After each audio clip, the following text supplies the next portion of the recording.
Thank you so much, Pablo, and good afternoon, everybody.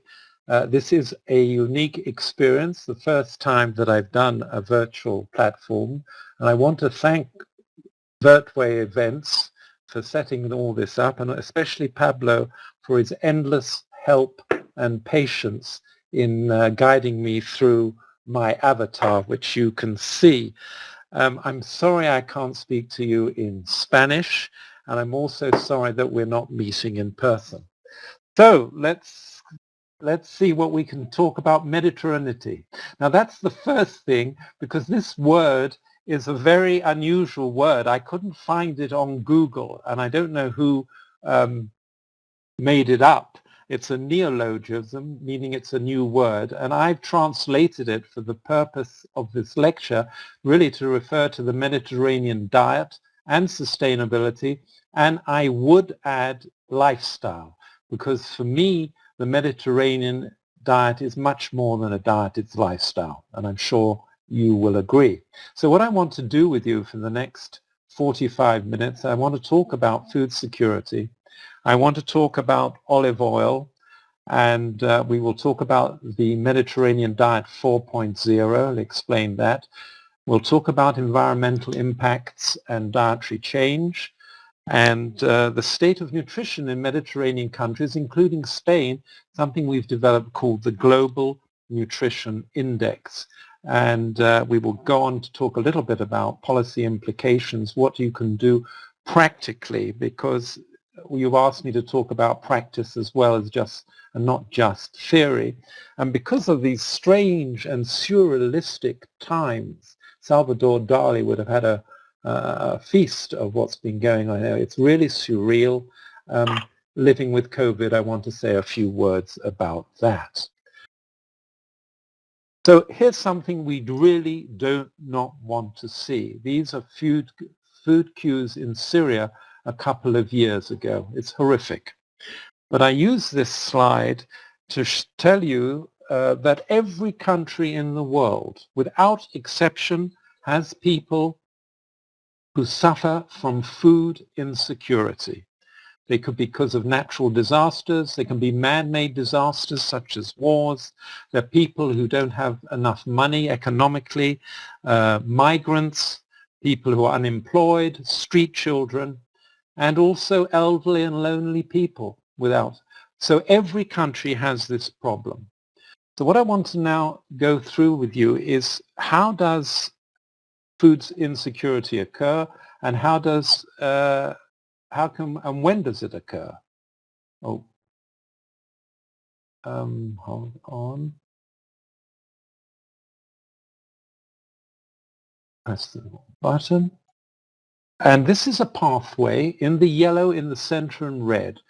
There were, after the world economic crisis in 2008, they worked on 4 dimensions of food insecurity at different levels. There's availability, which is at the national level. That depends on agricultural production.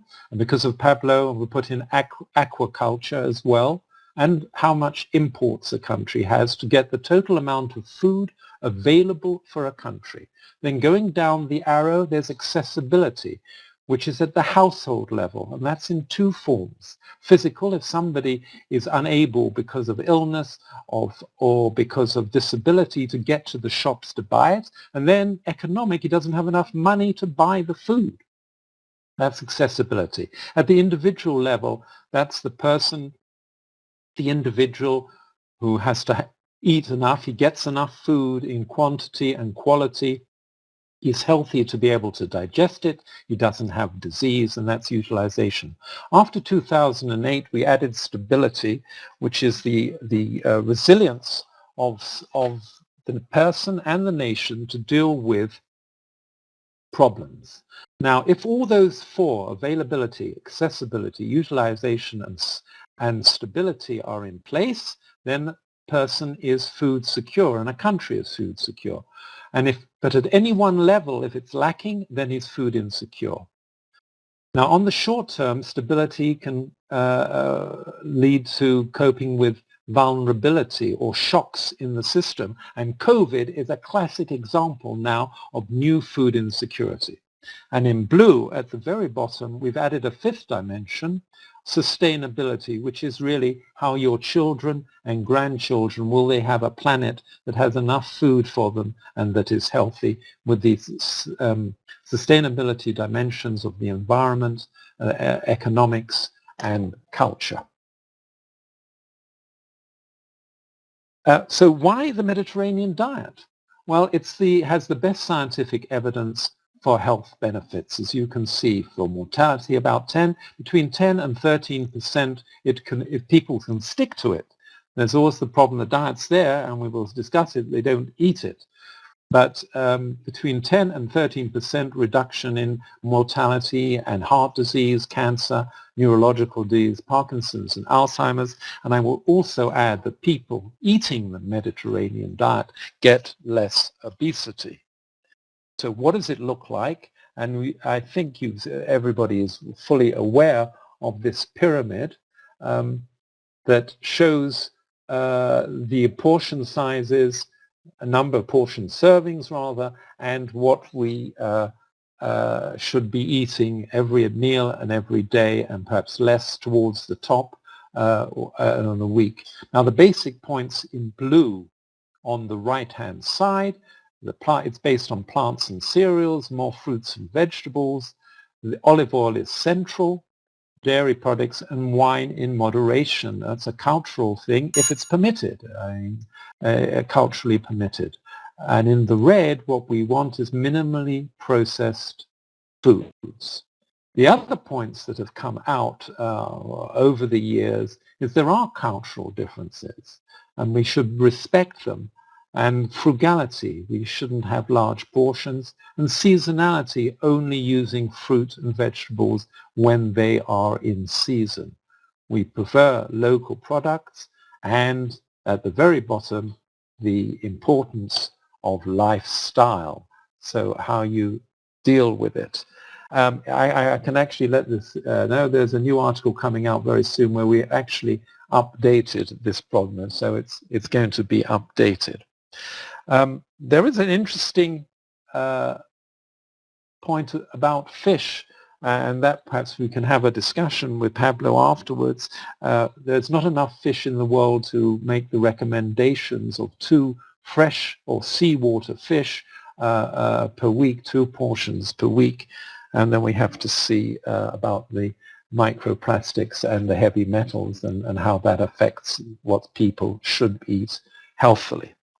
So let's concentrate now on olive oil right in the center, because that really is the basic of the Mediterranean diet. And I want to explain to you some biological properties which you might know why olive oil is so important to all humans, and especially in the Mediterranean diet. So in the early 80s, when I was at Rockefeller University with my mentor, Professor Jules Hirsch, we wanted to find looking at diet and disease, and it was very difficult to know what people eat, but we wanted to know what they store, and that's in their fat. So we looked at what people's fat content, the fatty acids, by doing adipose tissue biopsies. So you can see, taking it from the buttock, and there on the right-hand side is a test tube with the fat on the top, and then I would extract it and look at the different fatty acids. And they were a very good marker, especially for essential fatty acids, the omega-6 and omega-3, which you can only get from the diet. So what does it look like? And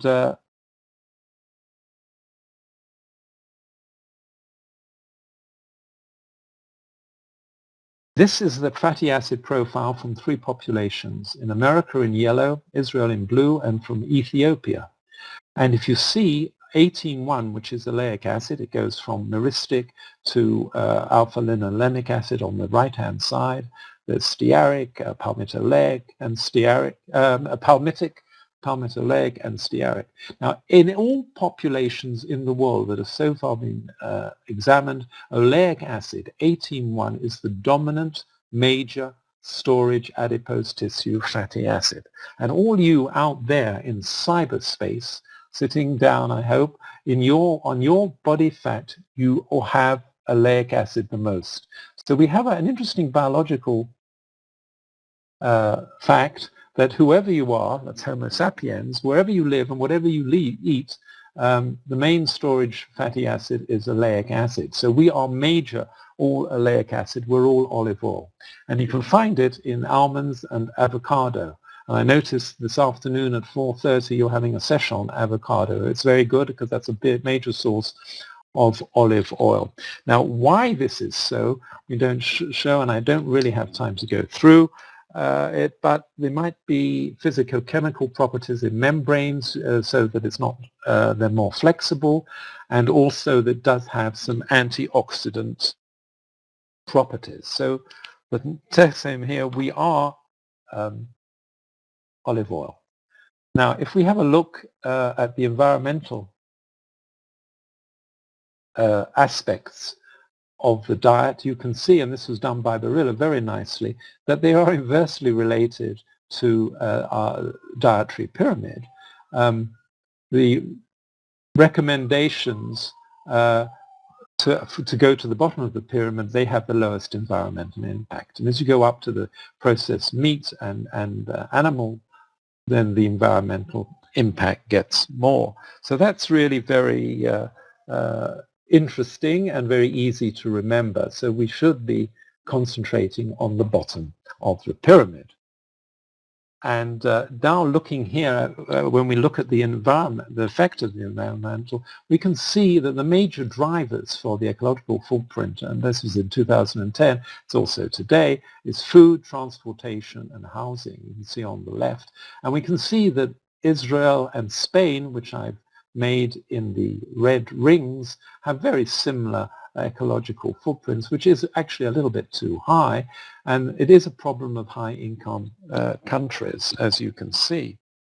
So how can we adapt the diet so that we can eat more environmentally friendly? And this is not so simple. Here I've done two diets which are actually healthy, and they, with caloric intake very similar. On the top, though, it has meats and dairy and fruit and vegetables grown in greenhouses or air freighted, and vegetables grown in water-stressed regions. And you can see that would, if we did that, and some countries do have that, you will have a higher impact. But whereas if you have the diet low in meat, moderate dairy, high in legumes and pulses, which we've put in also for protein, and using seasonal vegetables, fruits and vegetables, will have a lower impact. And the message here to remember is that we should be using more forks than knives. That means that we should have more plants and salads and pulses and legumes more than meat products. Countries such as Holland, for instance, it's cheaper for them to air freight in fruits and vegetables than to grow them under greenhouses. So it's really it's also an economic problem how you adapt in a given country to it. So what should we actually do? A few messages, and one is a quote from my father, my late father. So it's everything in moderation, including moderation. And we need to change, reduce, and replace. As you see, that if we just reduce the meat and dairy by 40%, not to totally exclude it from the diet, we make big savings in area of land used and greenhouse gas emissions. And at the bottom, we can see the effects of environmental impact. We've used farm beef in orange and laboratory-grown beef in blue. The question is, of course, of taste and acceptance, and so also for insect proteins, which is definitely going to happen in the future. And we can ask the question whether insect proteins will be part of the Mediterranean diet. And about that, it's a very there's an ecological takeaway here. You know, if man or humankind disappears from the planet, our planet, Earth, the Earth will stay, the planet will stay. However, if all the insects disappeared, and the ants and all the worms and the insects, the pollination of things, the world would be destroyed as we know it. So from that point of view, the insects are more important than man. And a few words we've talked about the actual food, but we need to also consider water availability. And here we have a problem worldwide of having enough water. We're recently in South Africa, and that's terrible mismanagement of the water policy. Every country should have a water policy, either using desalination and also reusing treated sewage. And here, Spain is really one of is a leading country in it, actually, much more than in the United States. We should engineer crops to thrive in onerous conditions. So if there's no water or the salinity is high, we should fix leaks. We shouldn't have large gardens to water, and toilets should have set a dual flushing mechanism so as to save water. And you should price the water to discourage waste. And the way we do this in Israel and elsewhere is to use drip irrigation. Yeah, that's me actually in Ghana. Not in Ghana, sorry, in Kenya. In Kenya, looking at drip irrigation where people and households can grow things. And it's very simple to install. It's based on gravity, so you don't have to worry about electricity failures. There's less labor and it gives high yields. And so we have to think how we use water very carefully. Another thing we have to consider is food losses and waste. And that's another thing to tackle.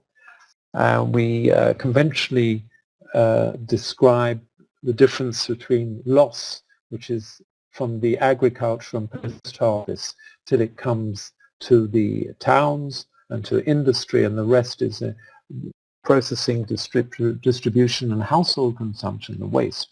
You can see that in Europe and North America and industrialized countries, this is about a third. It means that a third of food is wasted. So when we consider feeding the world and increasing population, it's obvious that we've got to reduce food loss and food waste. And this is a personal responsibility. It's politically not correct, but we have to get people to take responsibility for what they eat and also from their health aspects, and they should be responsible for looking after waste products and cutting them down. Here's the problem of dating food. People get confused. If it's best by a certain date, like November the 20th, it means you should. It's not taste, but you can eat it afterwards. And people actually throw away food because they don't understand the labels. It's a consumer education. The other thing people are concerned about is pesticides, and we try and do something quite interesting on that. To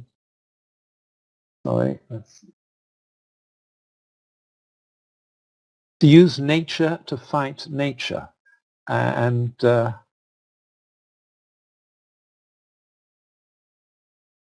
by using owls and kestrels for pest control. And we give instruction and support, and it's very good for the region because Israel and Jordan and the Palestinians all come together to do this for biological control. And we do scientific research on raptor and rodent populations. So it's a thing to take away is how we use nature to fight nature. So up till now, I've explained to you about food security. I've explained to you about the Mediterranean diet and how we can use it. I just want to now talk about monitoring and measuring what's been going on. And for this, we decided to make a global nutrition index. First, with some master students of mine in 2010, and then later, recently in 2017. Now, there are 20 countries you can see on the map on the top right-hand corner around the Mediterranean, and they're divided by the World Bank and WHO into lower middle income countries, that's 7 in red, the European lower middle income countries, that's Albania, Bosnia, Montenegro, and Turkey, and the high income countries, are now including Spain, France, Italy, Israel, and the rest. And the question is, how do you assess their nutritional status? And here, the originality of the Global Nutrition Index is that we penalize countries for obesity. So we have on the top nutrient deficits, that's the vitamins, and that's the hidden hunger, so-called, nutrient excess, that's obesity, and food insecurity, which is protein, energy, malnutrition, and we use the Global Burden of Disease project, which is ongoing, to assess that, and we made it into a standardized score based on the Human Development Index. We took the geometric mean of those three indices, which were unit less by using the value over the maximum and minimum of the range, and we get to a number, and the world looks like this. So, and we did it over 25 years, from 1990 to 2015. Now, the Global Nutrition Index is the top left, panel A, and that has actually gone up. Now, why has it gone up? Because the hungry and the malnutrition, protein, energy, malnutrition, and MND, micronutrient deficiency, has gone down more than obesity has gone up. So that made the value of the GNI improve. But then we have to look at it a little bit more carefully. And in Mediterranean countries, you see here on the left, the three panels, that's blue is 1990 and the orange is 2015, that actually has gone down. And the Maghreb countries also have down significantly, whereas the four European lower median income countries has roughly remained the same. And if you are interested in we'll look at the numbers, and then you can actually see here, here's Spain is number 4, Italy is leading at the moment after Greece over there in 2015, and the other countries, you can see European and the North Africa. Now, we had a problem in publishing this when I was working at the FAO in Rome, because they're not very keen on indices, because they say they don't like to name and shame countries, but that's not the purpose. The whole idea is to learn from other countries in your area how you can improve your nutritional status.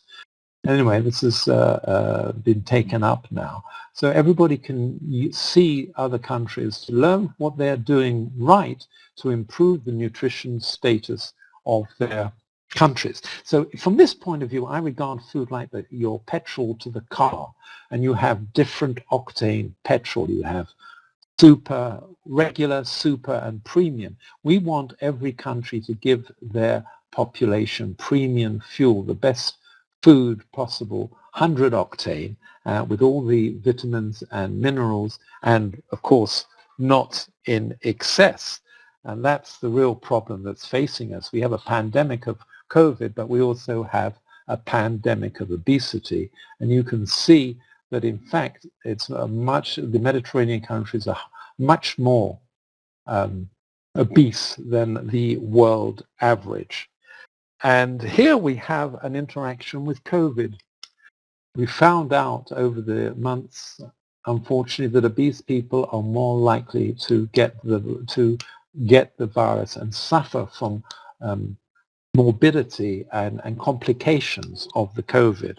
We also know that because of lockdown, people are eating more sweets and more in between meals. Yes, and becoming obese. So it's a vicious cycle. They're becoming more obese, and as they become obese, they're more susceptible to COVID.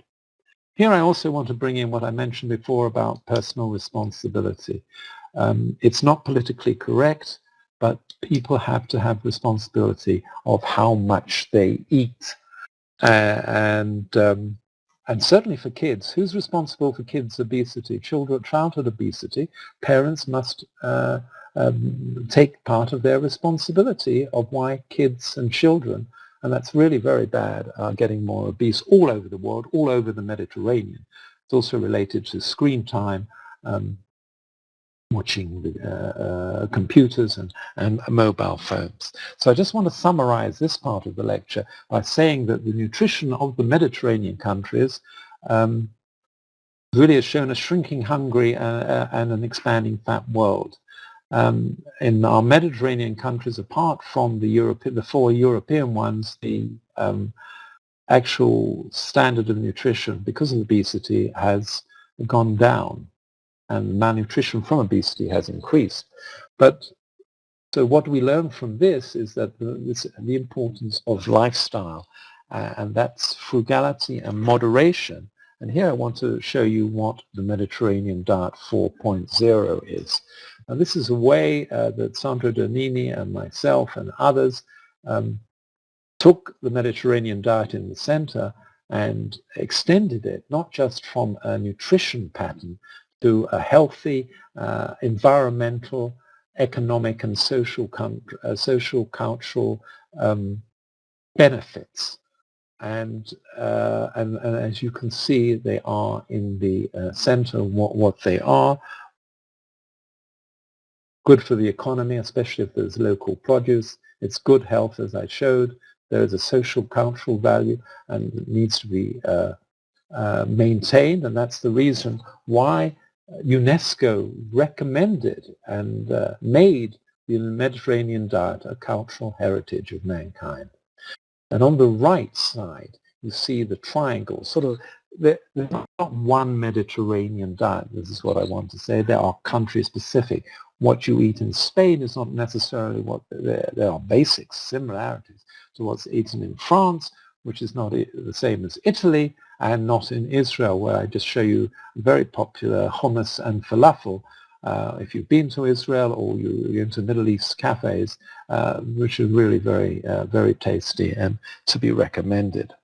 The other thing, making it a little bit more on the sustainability, I want to show you how food security does take in the sustainability goals and makes the sustainable food systems. And here you can see, if you look in the middle on the right-hand side, SDG 1, there's no poverty, and that relates to the economic accessibility. If you look on the left-hand side, 2 and 3, health and well-being, and 0 hunger, that's on the utilization. And then at the top, life below water, the aquaculture, and clean water and sanitation. And for sustainability, right at the very bottom, for the generations that we want affordable and clean energy, no fossil fuel, to get down on the fossil fuel, to use wind farms, to use sun heaters for hot water and mechanisms. And then there must be responsible production and consumption linking from farm to fork in a sustainable manner. So you see that if we stick to the sustainable food systems, we can really encourage sustainability as well as making it healthy. So it's a win-win situation. Well, that's nice in theory. However, in practice, it's not so simple, because there is a big difference between the Mediterranean diet available and the Mediterranean diet eaten. I've done it like a sand clock, and the bottleneck is because of economic and social cultural norms and differences. I mean, going from a fresh food market to going into a supermarket at the bottom, where you're deluged with so many different products. Prices are important.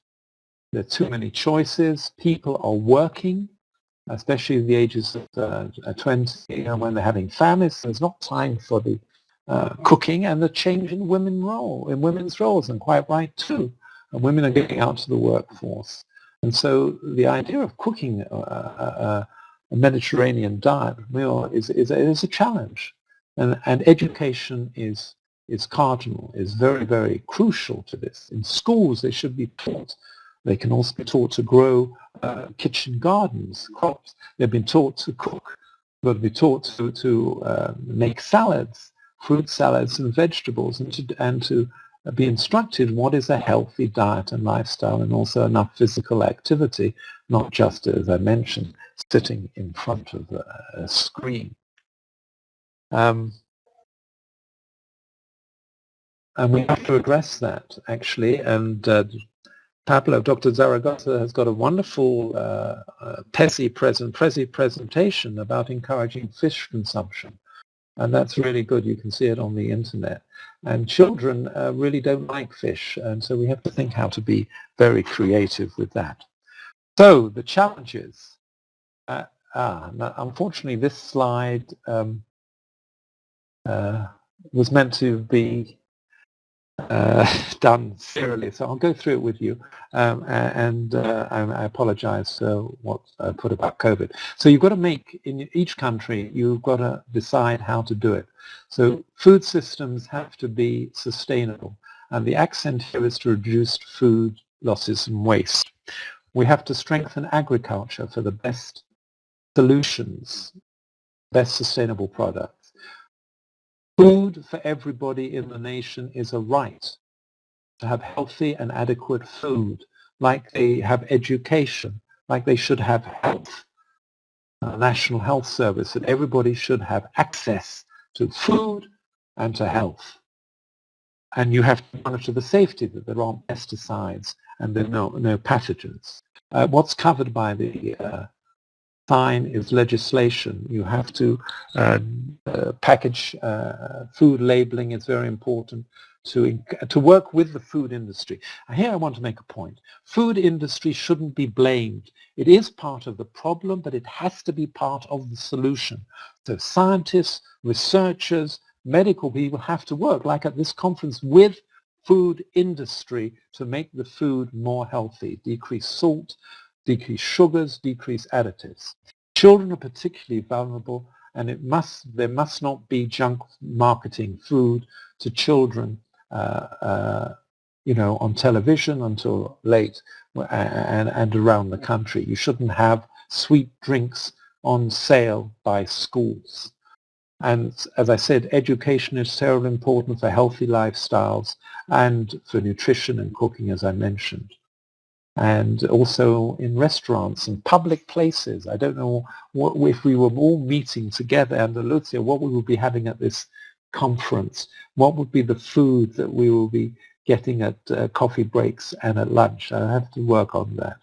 And the last thing, I just want to, and we very rarely say this, but eating should be pleasurable and tasty. That's the cultural aspect of the Mediterranean diet, where you sit down and have a meal and you talk about things. And that's why I'm against fast food. It takes away the whole cultural aspect and social aspect of tradition and culture.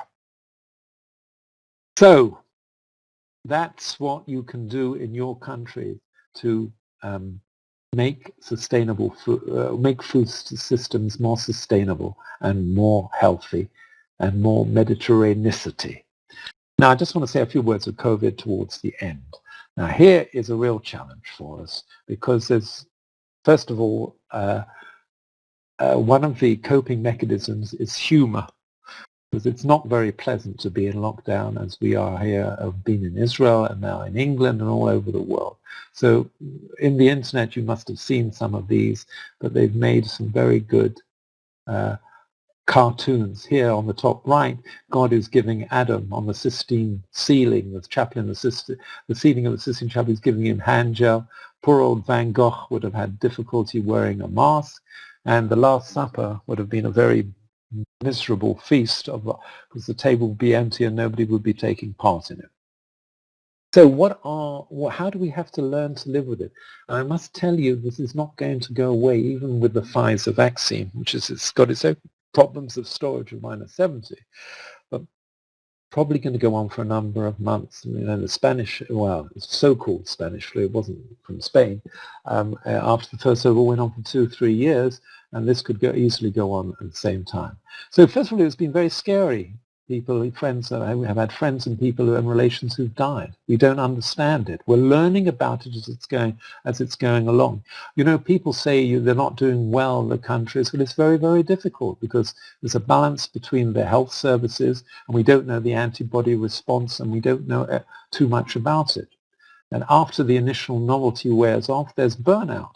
And we have to be very careful about the health and medical teams who are working nights and days with the patients in hospitals and in the communities and in old age homes. They've got to get out and have some vacation, because it's going to go on in the winter now. We're going to have flu, and that's going to make things worse. And there's getting used to Zoom and maybe virtual platforms. You know, you only need to get dressed from your waist upwards. But it's not the same as the personal contact. What's going to do to education? What's going to happen to university towns when students don't have to be there because everything is online? The financial fallouts are tremendous. The whole industries like tourism in Spain, in Italy, in Israel, where people are out of work, and hotels, what's going to happen? And I worry about the health impacts and rather the financial impacts much more now than the health.